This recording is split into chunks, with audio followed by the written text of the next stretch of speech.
And this is a clear departure from what the Constitution says and the Electoral Act 2022 as amended, saying that it behoves on the political parties to go for the campaign and educate. They didn't even leave the education on INEC.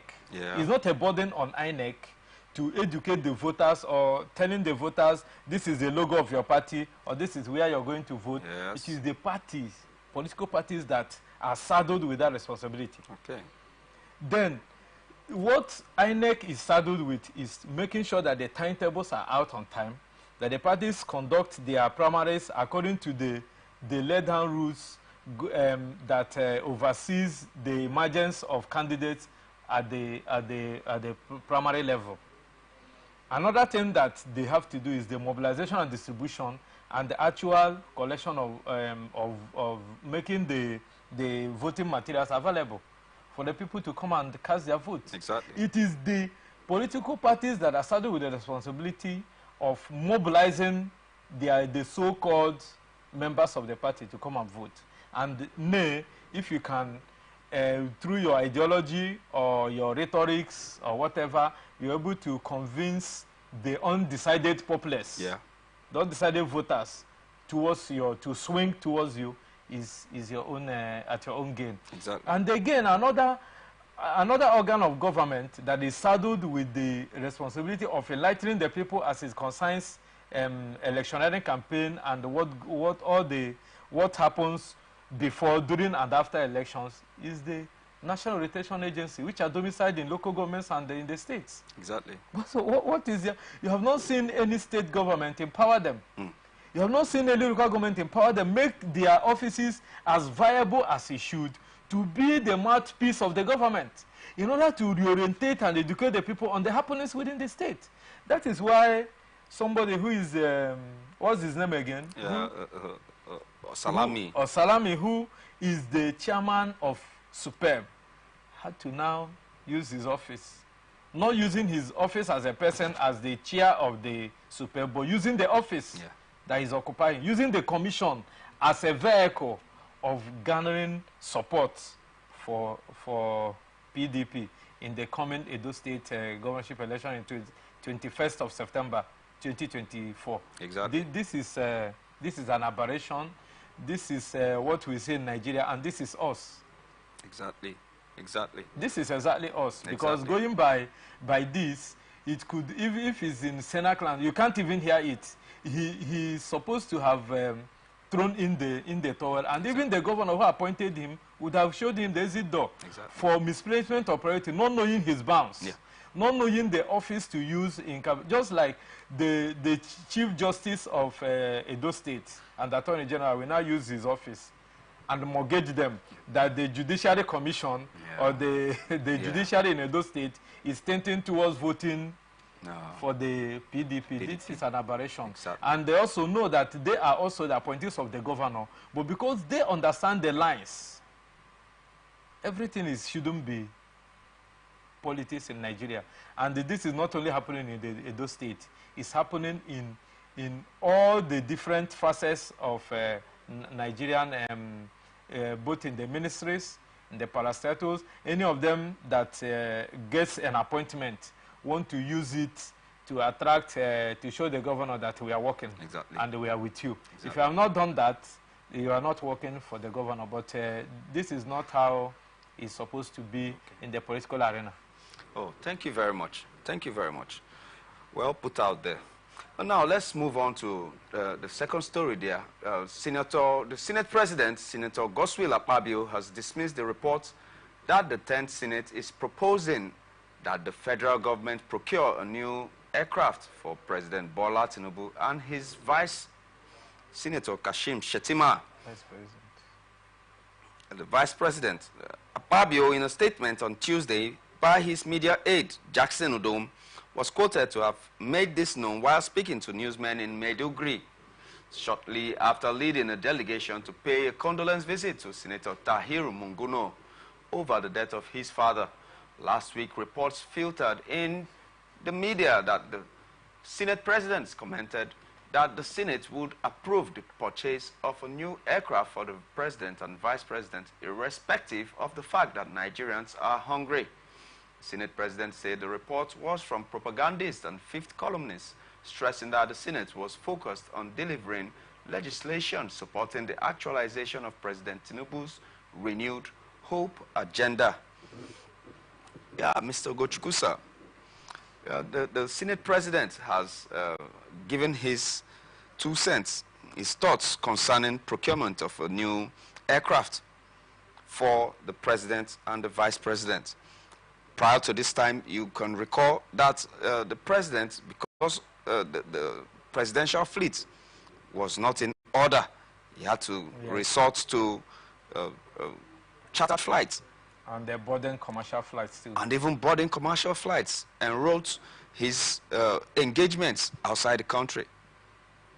Though it's reeked of, should I call it, carelessness on the part of the National Security Advisor, because we have been getting reports about plane crashes in Iran, in Malawi. Do we leave our president and our vice president, number one and number two, citizens of Nigeria, to be in such a precarious position? What is the fate of the president and the vice president as pertains the presidential fleet?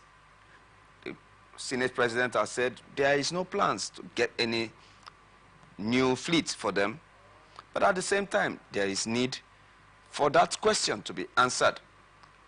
How do we face this debacle, sir? We're Nigerians, Nigerian political watchers and opinion molders and the citizens that follow the political trend in Nigeria are locked in between the devil and the deep blue sea. Exactly. Because this is the, there is an Igbo dictum that we say, this is the king that you know that will emerge. Okay. You can take it to the bank for free. Put it in any bank. Maybe CBN is the most safest bank now. Yeah. At least for now, from what we are hearing. Exactly. So take it to CBN and put it in the cooler there that this air fleet will be bought. Whether Nigerians like it or not, I'm always a realist. Because the people that want to play with our intelligence also, you know, ambushed Nigerians by playing to the gallery. That I think sometime last month, early this month, the president went to the Netherlands. Yeah. And the report we had was that his aircraft was grounded. Yes. And has to board a commercial flight to Saudi Arabia. Saudi Arabia, yes. On another breath, we heard that the vice president, within 2 days of that incident, was going on an official tour, and his aircraft had to make a turn to land safely because there was a mechanical fault. Exactly. These were immediately I heard those things, I knew something was cooking. This is us, this is Nigeria, and this is how our leaders try to poke us into believing in the realities that exist only in their minds, and which are the realities of, you know, self-centeredness, which is the bane of politics in Nigeria.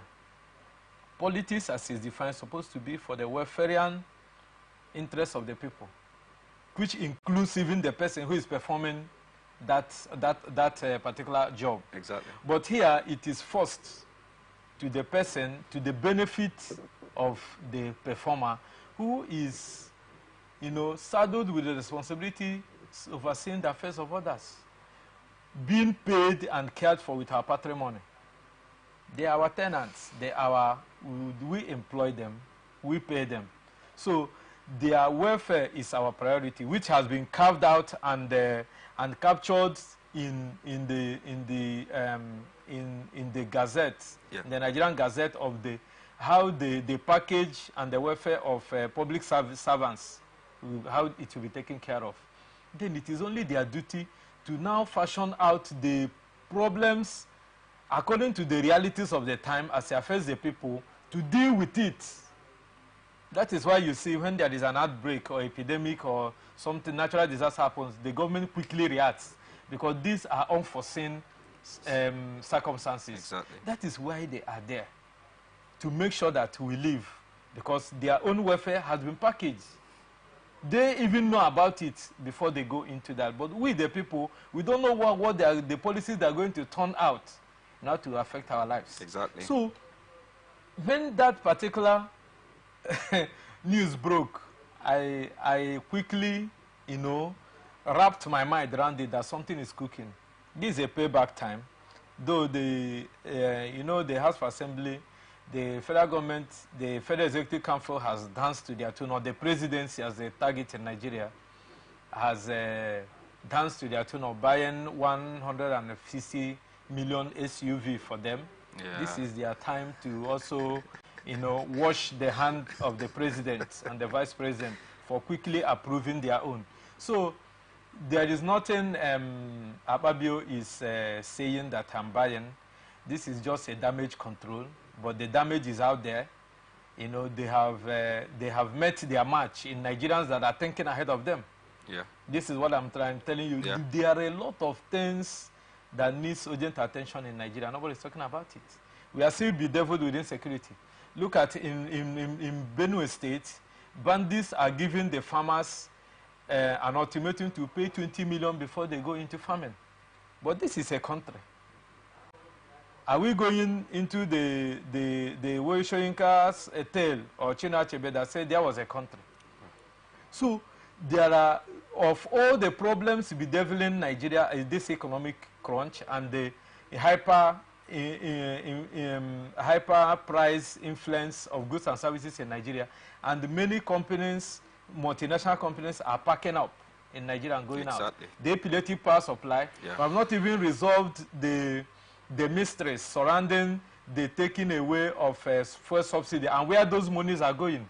We have not finished talking about how much are we selling a liter of fuel and a liter of diesel. Nobody talks about kerosene again in Nigeria. Nobody talks about, trying to make the cooking gas available for families. Nobody is talking about how the pharmaceutical companies and the stationery companies that are manufacturing books and other things for students, how the government is going to, cushion the effect of the high cost of production. Nobody is talking about it. But the Senate, Akpabio, quickly came and passed Nigeria Will Healthy.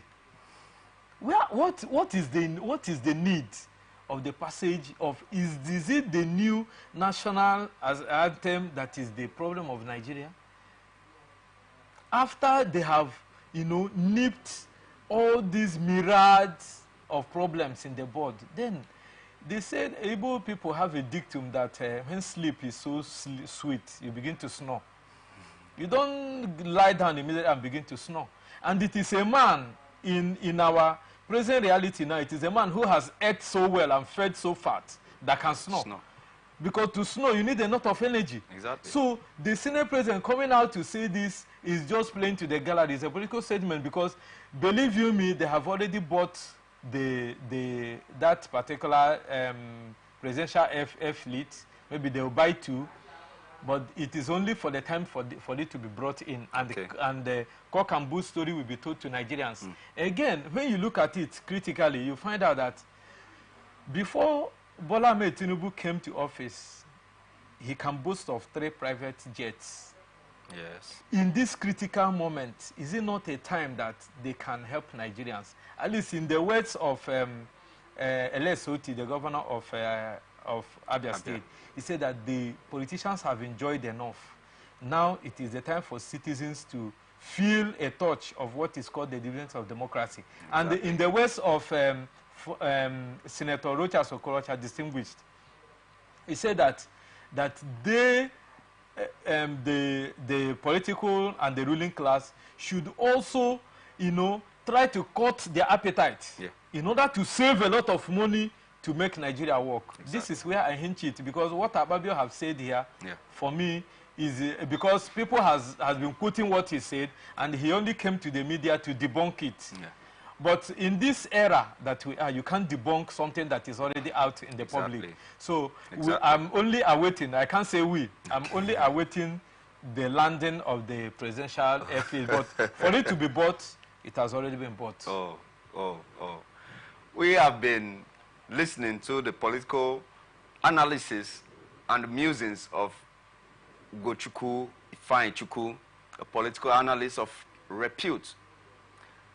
I suggest we go for a short break, and when we come back, we continue discussions. Don't move a muscle.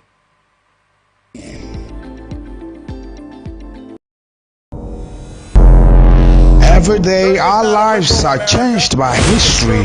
We are one people, all of us. Leaders, politics. Nobody's ambition is what's the blood. I have fought a very family. Natural occurrence, war, and the world economy. I belong to everybody, and I belong to nobody. ATN covers it all on Atn Politics today.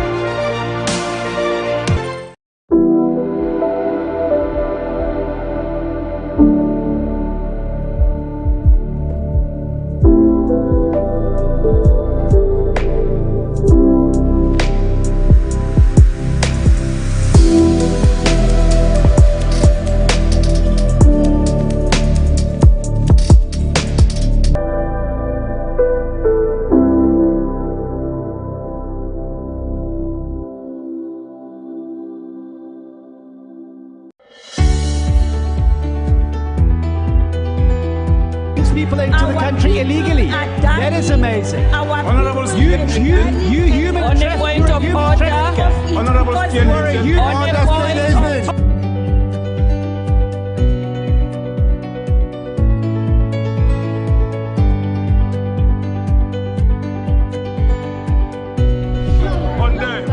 they are not picking our calls.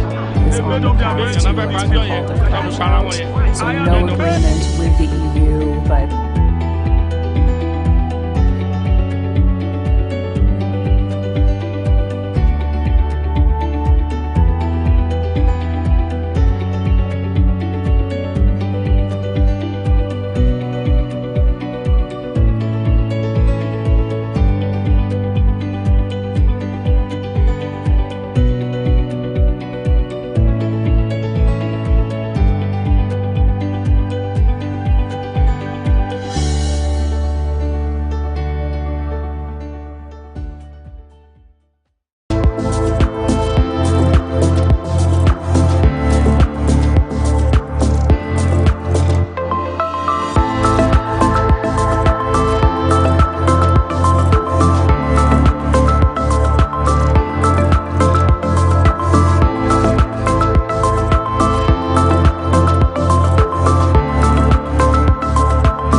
from the line across the ocean to the land beyond the mountains, through the Sahara, we bring on-spot news, live analysis, expert discussions on trending stories in politics, business, socio-economy, sports, and documentaries.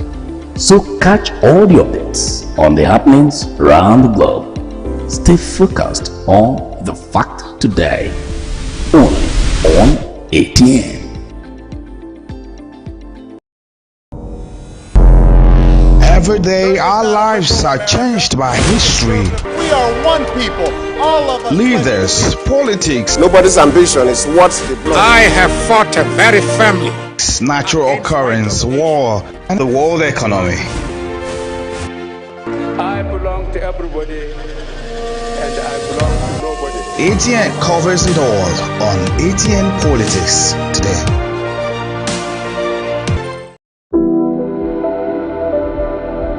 From the line across the ocean to the land beyond the mountains, through the Sahara, we bring on-the-spot news, live analysis, expert discussion, social and the happenings on ATN. Glad to have you back on ATN Politics on Atlantic Television Network right here in the city of Port Harcourt. We have been discussing with Ifeanyichukwu Ugochukwu, a political analyst, and I am your host, Raymond Ken Mbata.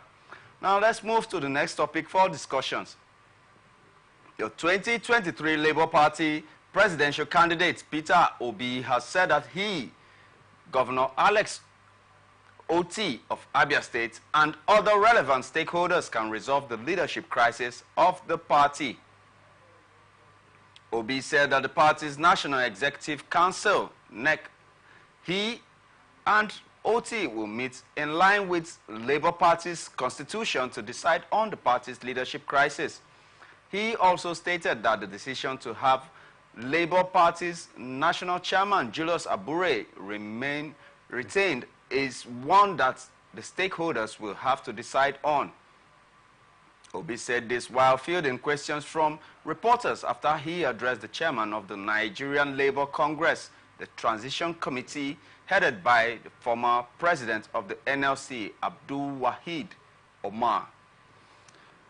Yeah, we want to look into the politics of the Nigerian Labour Congress and the presidential candidates of the Labour Party 2023 and projected candidates also of 2027 in pari passu with the wishes of the Labour Party per se. Julius Abure had hosted a national convention of which he and his cabinet was retained. Yesterday, there was an ambush on the premises by the members of Nigerian Labour Congress Transition Committee, while the presidential candidate was having a speech right inside the office, and they had to dissuade these other protesters with petrol bombs. I mean, this is the Labour, both the party and the Congress. Petrol bombs, sticks and stones, until security officers came to soften the place and make it conducive. And now Peter Obi is coming up with the fact that he, Alex Oti, and other stakeholders can resolve the crisis. Do you think he is capable of resolving the crisis between the NLC and the Labour Party? My answer is an emphatic no. Oh, reasons, please, sir. The problem of Labour Party has gone beyond reconciliation unless the Aburi-led council goes. The Aburi-led leadership is not an executive that will drive the dreams and aspirations of the Labour Party into actualization. And the reasons are this. When the former Labour Party chairman left and Abure was positioned, I'm saying this prior to the 2023 general elections. Yeah. Abure emerged. Nobody knew Abure. He's not a charismatic leader. He's not a politician of the influence and the being an opposition leader in Nigeria. You must be well grounded and positioned, and you must know the intricacies of the Nigerian politics, which is lacking in Abure.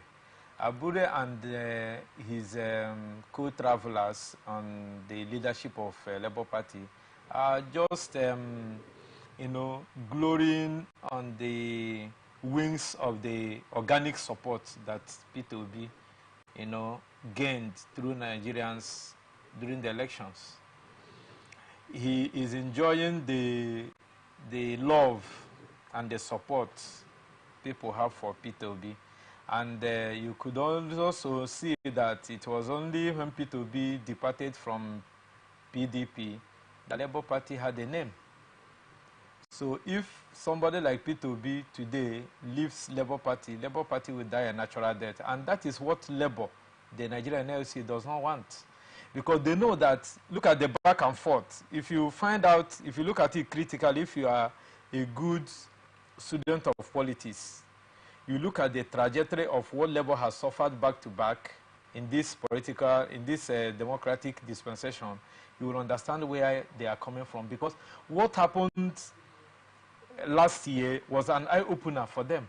And they don't want to lose that particular support. They want to rather build on it.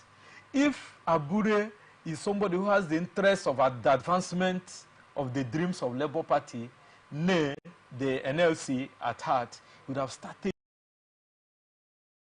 They have started, when Obi went on a thank you visit to Nigerians, you didn't see him participate.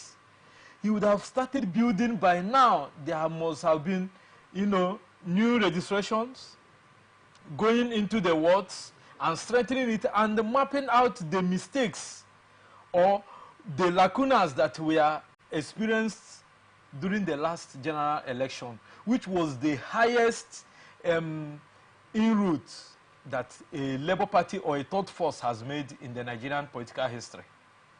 You would have, by now, that we don't have time when it comes to politicking in Nigeria, you would have started, making concerted efforts in trying to bring everybody together. But coming in there, don't you see the activities, juxtaposing what you said now concerning preliminary arrangements and preparations towards 2027? Yes. And still building on the foundations of what has been achieved at 2023. Of course. You have seen some situations where there's the so-called obedience in Edo State are not supporting the Labour Party candidate. Are they not shooting themselves at the foot? That is what I'm telling you, because the Labour Party candidate in Edo Don't forget, Abure is from Edo State. Where? No, you would have taken the words off my mouth. Because they came out, even Kenneth Okonkwo, the campaign spokesperson of the Obidati, came out and said that what happened in Edo that accumulated in the emergence of Apata was a shenanigan. He was bought over. And even during the elections, you have had on good authorities that the monies that were garnered, the monies that Labour Party made through selling of forms and all that, have not been accounted for till today. It was only Obi and his campaign organization that gave blow-to-blow account of how they spent the monies that were contributed and the ones that party men brought. Till today, the Labour Party as a party from the national level has not conducted any of those audits. And again, you saw their the treasurer or the financial secretary accusing Abure camp directly that they have to come out and give account of the monies that Nigerians contributed and the monies that the party made during the selling of forms and all that. Till today, we have not had anything. So if you say that the obedient, remember that the obedience are not Labour Party members. We have to say that clearly. But the obedience are the followers of Obi, that any day Obi shifts camp, they move. It is an organic support. But why are they not with Obi now that he has not shifted camp? No, they are not with him because if you look at what is happening, Nigerians want the best. Nigerians want things done differently. The obedience, what they want is that how did Abata emerge? Was it transparent? Was it that money exchanged hands? Was Abata the most competent to represent the interests of Labour Party? Before you call the obedience in to come and support. The answer is emphatic no. So if you go by what I've said, you find out that Peter Obi has not said anything concerning that. No, but Obi has been playing to the gallery. Oh, Obi has not been the Obi. I want to even know the credentials of Alex Oti to be able to resolve this particular crisis. I have said that this crisis cannot be resolved because the people at the helm of affairs in the Labour Party are not willing to shift ground and consider and look at the greater picture. They are not the people that will drive this vehicle. Remember that Labour Party and Obedience are not a party per se. How many people can they boast of being their membership strength? The answer is in the negative. But you have that love because of the face of the person of Obi. And let me tell you that if Obi cannot resolve this issue, he has no other choice than to shift his base, because he will listen to his supporters at the end of the day. Yeah. So what he's doing is that, let me try and this house that housed me when it was raining, where I ran for safety, let me just not leave it orphaned. Okay. Or maybe people will say that I've used them in gaining momentum and prominence. Now I've left them. Okay. That's Obi is just trying to do the damage control, and where it is not possible for him to achieve that, Obi have to shift camp. Okay. But telling me that the impasse between the Abure-led executive and the NLC led by Joe Ajero, that they will come to a compromise, is a lie. And then don't forget that the Apapa faction and the Abure faction has now merged together. Yes. So, and they are coming together. Did they bring all the opinion mothers together in order to form a common ground? The answer is no. And you remember that before the elections, Abure was a member of APC. And then the wife also left the campaign where the husband is holding sway and accepted to play a role in the campaign train that brought Ashwaju, Bola Tinubu, and Showolu into power. So how can you, why not the woman rescue himself knowing that your husband is holding a sensitive position? And don't forget that Abure has been accused of selling out, that he did not do the underground work. You could see other parties stunting Labour Party after the election, that they don't even have ward agents. They don't even have polling booth agents. But the monies were there. Who failed to mobilize? Elections in Nigeria is not a tea party. That is why I tell you that the person of Abure is not the person that will take them to that promised land. Okay, okay. I love the angle you brought this from.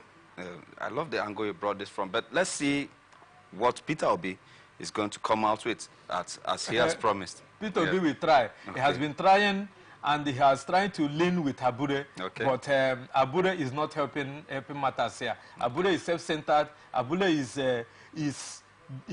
there serving the interest of whomever he's representing, and not the Labour Party. Okay, okay. And thereby, thereby killing the dreams and aspirations of millions of Nigerians who have anchored their hope of survival and the hope of a new Nigeria on Labour Party. That is what Abure is doing. All right, all right. The All Progressive Congress, APC, on Tuesday have reacted to the recent visits of ex-Vice President Atiku Abubakar, former Kaduna State Governor Nasiru El-Rufai, and prominent northern politicians to the immediate past President Muhammadu Buhari. Correspondents report that the visit, which has been termed as the Salah homage, has been received with mixed reactions. There are claims that the visits to Buhari's residence in Daura, Katsina State, is a plan to unseat President Bola Ahmed Tinubu in 2027. The Deputy National Organizing Secretary of the APC, Nze Chide Duru, in an interview with the press, however, said that the ruling party is not intimidated by the visits, and according to Duru, every Nigerian, including politicians, have a right to freedom of association as guaranteed by the Nigerian Constitution. Back to the topics and questions for discussion, sir. Nigerian politics at play. I mean, Nigerian politics is very dynamic. Very, very. Number one in the whole Africa. Yes. And we are seeing, according to Sheikh Husani, he says it's a desert trotting. According to some pundits, they have claimed that this is not just a Salah visit. And I agree. All right. And meanwhile, we are having insinuations coming from the Deputy National Organizing Secretary of the APC, Chidi Duru, that he is not intimidated by the visits, the various visits and courtesy visits of Atiku, that he is trying to, his intention is to unseat President Bola Ahmed Tinubu. I want to put it to you too, for your own opinion.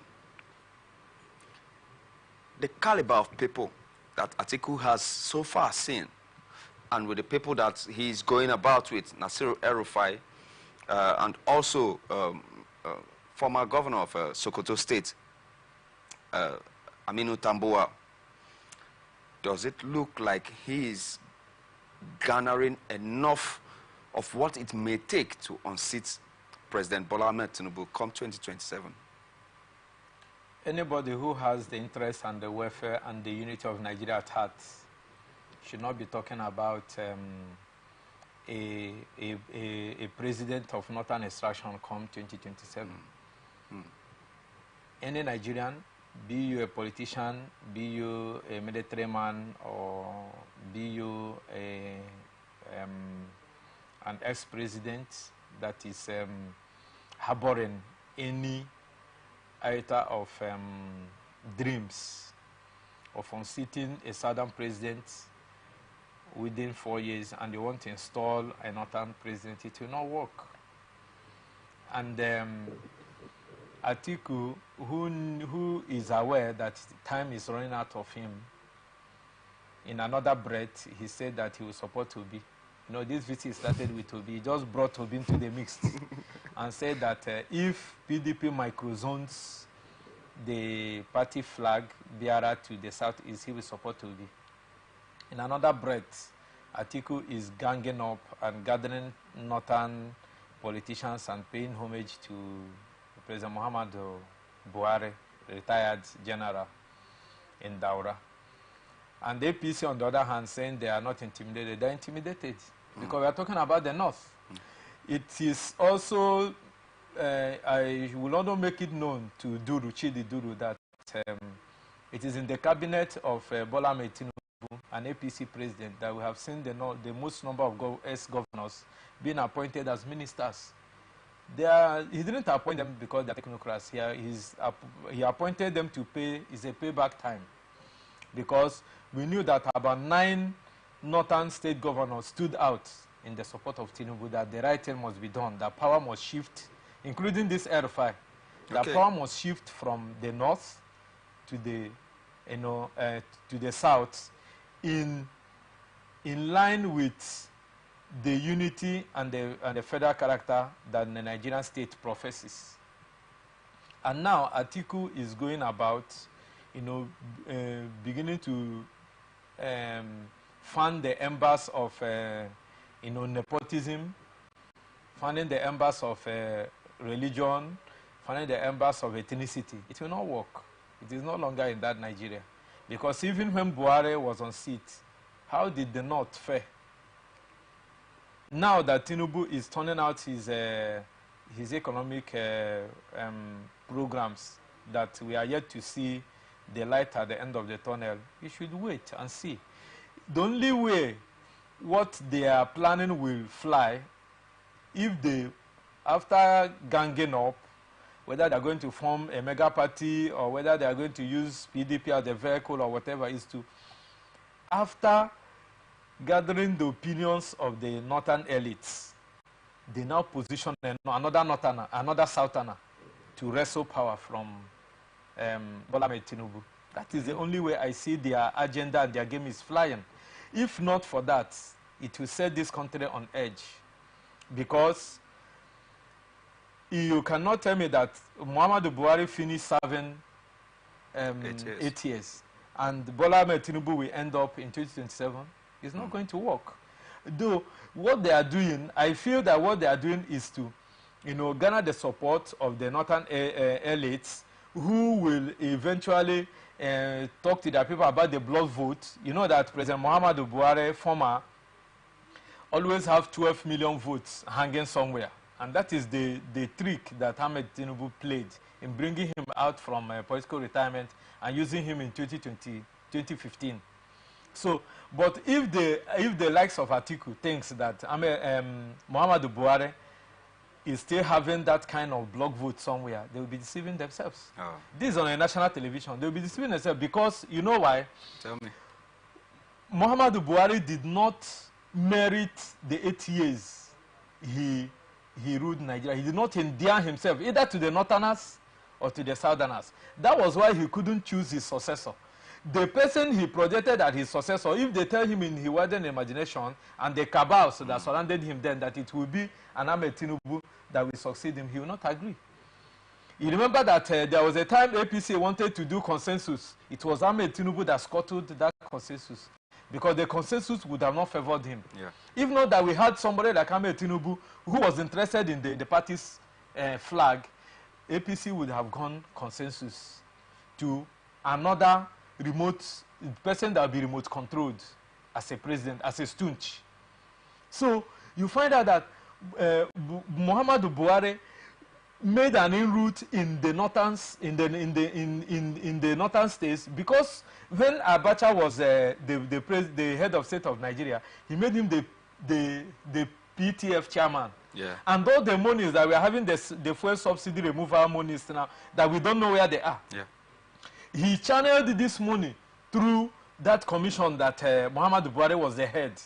And he was able to build a lot of schools, do a lot of things for the North.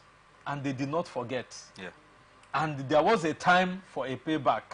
And that is why they were always standing by him. You could say that he's not a politician that has appetite.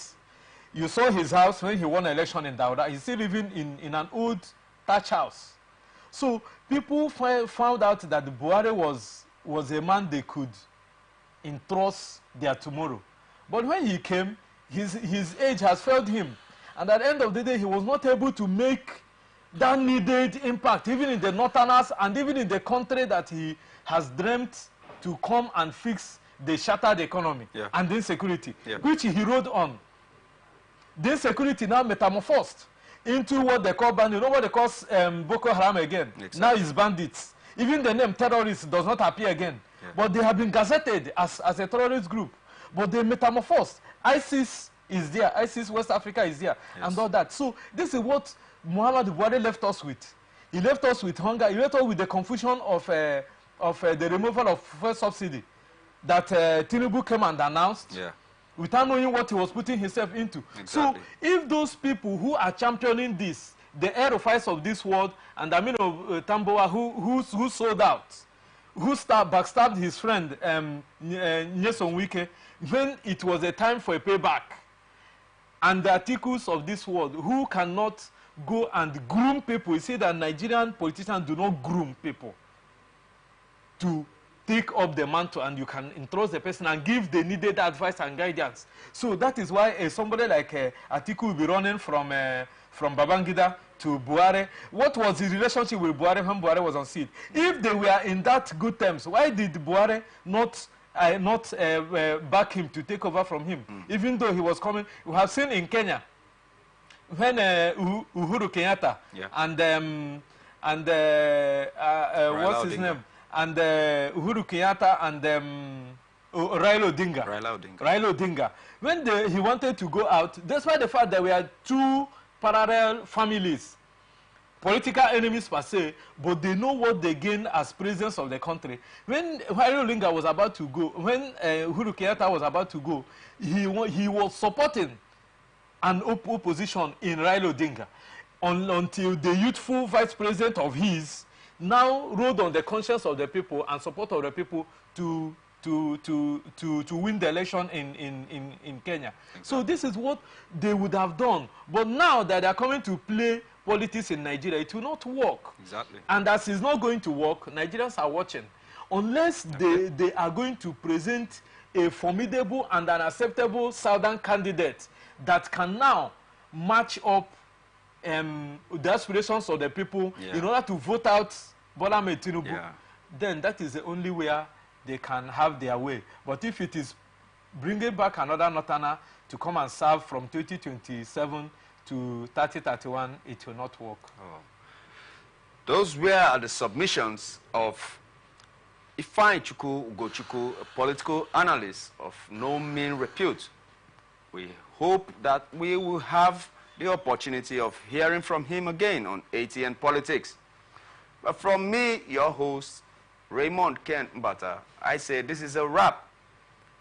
Thank you for being with us, and thank you, sir, for gracing us. It's a pleasure. Thank you so much. We wish there was more time, but we enjoyed every bit of it.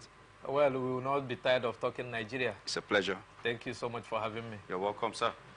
So make sure you connect with us on our social media handles, on Facebook and YouTube, Atlantic Television Network, on YouTube, on Twitter or X, Atlantic TV Net, or on Instagram and TikTok, Atlantic TV Network 1. Or view us on our website, atlanticnetwork.tv. But peace and unity will always remain the pathways to progress. Until we come your way, same time tomorrow, stay tuned to Atlantic Television Network.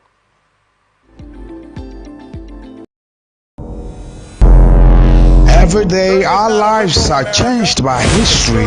We are one people, all of us. Leaders, politics, Nobody's ambition is what the blood. I have fought a very family. natural occurrence, war, and the world economy. I belong to everybody, and I belong to nobody. ATN covers it all on ATN Politics today.